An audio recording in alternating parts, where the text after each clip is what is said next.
Hello, I'm Michael Granberry. I'm an orthopedic surgeon with Gulf Orthopaedics working at the infirmary.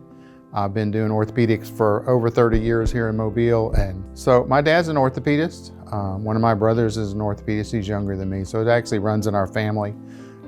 I've worked in the shop doing woodworking projects and mechanics on cars and all that. So it was something I have to do is working with my hands, which leads itself right into orthopedics. So I grew up in Texas. I went to a smaller college in San Antonio named Trinity.